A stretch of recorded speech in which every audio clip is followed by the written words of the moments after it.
નમસ્કાર મિત્રો, હું છું મનીષ કુમાર માવી. આજના આ વિડીયોમાં આપણે જાણીશું કે જોઈન ઇન્ડિયન આર્મી જે અગ્નિવીરના જે એડમિટ કાર્ડ ડાઉનલોડ થવાના શરૂ થઈ ગયા છે. તો તમે જે ઓનલાઈન તમે તમારું એડમિટ કાર્ડ કઈ રીતે ડાઉનલોડ કરી શકો એના માટેનો આ વિડીયોની અંદર પ્રોસેસ જાણવાના છીએ.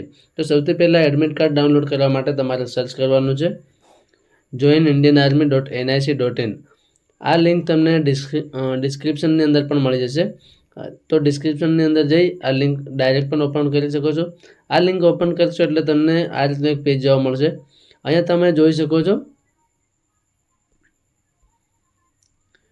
Download CEE admit card.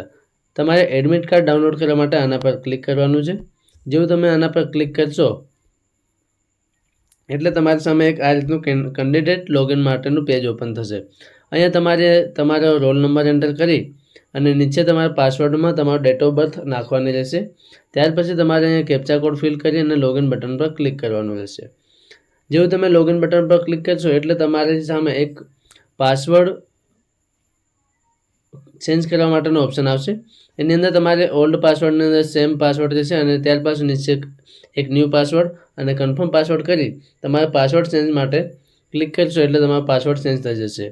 ફરી તમારે આ વેબસાઇટ પર આવી અને આ કેન્ડિડેટ લોગિનની અંદર આવી તમારો રોલ નંબર એન્ટર કરી ત્યારબાદ તમારો પાસવર્ડ જે તમે નવો બનાવો છો એ પાસવર્ડ તમારે એન્ટર કરીને કેપ્ચા કોડ ફિલ કરી લોગિન બટન પર ક્લિક કરવાનું છે. જેવું તમે લોગિન બટન પર ક્લિક કરશો એટલે તમારી સામે તમે લોગિન થઈ તમારું જે યુઝર છે એ લોગિન થઈ જશે. અહીંયા તમે તમારી પર્સનલ ડિટેલની અંદર તમારી પર્સનલ વિગત જોઈ શકશો. ત્યારબાદ અહીંયા બાજુમાં તમે એડમિટ કાર્ડની અંદર ક્લિક કરશો એટલે તમારી સામે એડમિટ કાર્ડ ડાઉનલોડ કરવા માટેની એક ક્લિક જોવા મળશે.